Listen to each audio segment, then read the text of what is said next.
Today, I'll build the Whaley House and tell you the story of what some say is the most haunted house in America. The two-story Greek Revival house was designed by Thomas Whaley himself, and construction began on May 6, 1856. Completed in 1857, the cost of the house was more than $10,000.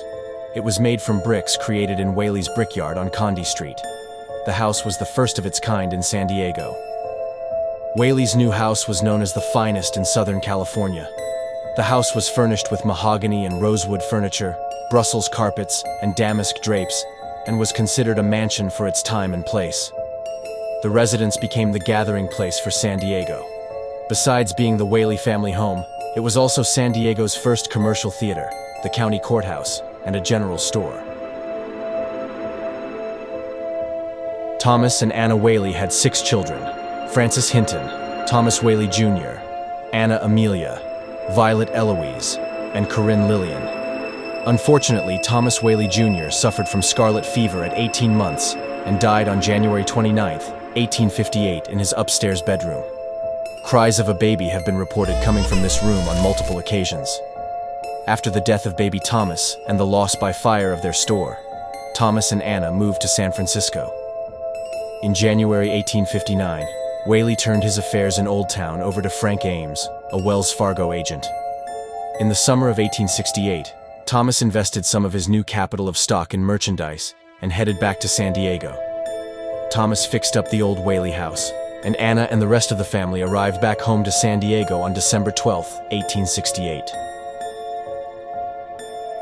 On January 5, 1882, Violet Eloise Whaley and Anna Amelia Whaley were both married in Old San Diego. Violet married George T. Bertolacci, and Anna Amelia wed her first cousin, John T. Whaley, son of Henry Hurst Whaley, inside the family home. Unfortunately for Violet, just shortly after the nuptials, her new husband revealed to her in a letter his sordid past. Bertolacci was a con artist who only married Violet in the hopes of inheriting some of the Whaley family fortunes. Bertolacci vowed to prove his worthiness, but Mr. and Mrs. Whaley would try to sever all contact. Suffering from melancholy, Violet committed suicide by shooting herself in the chest with Thomas's .32 caliber on August 19, 1885. She was then 22 years of age.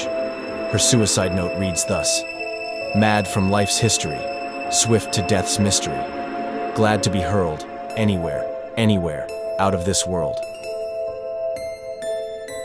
Unfortunately, tragedy continued to strike the Whaley family while they lived in the home, leading to an increase in reported paranormal activity.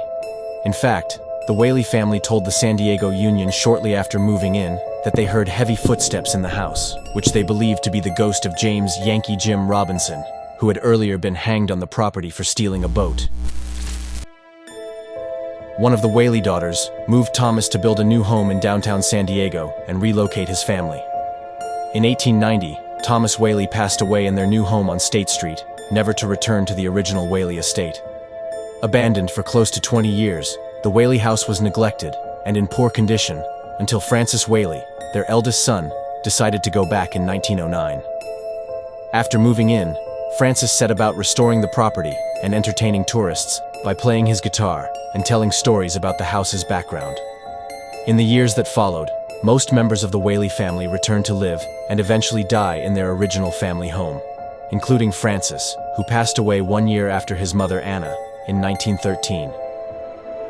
Today, the house still stands and has become a hotspot for paranormal investigators. It's said to have as many as 6 spirits still roaming the halls. Or are there more?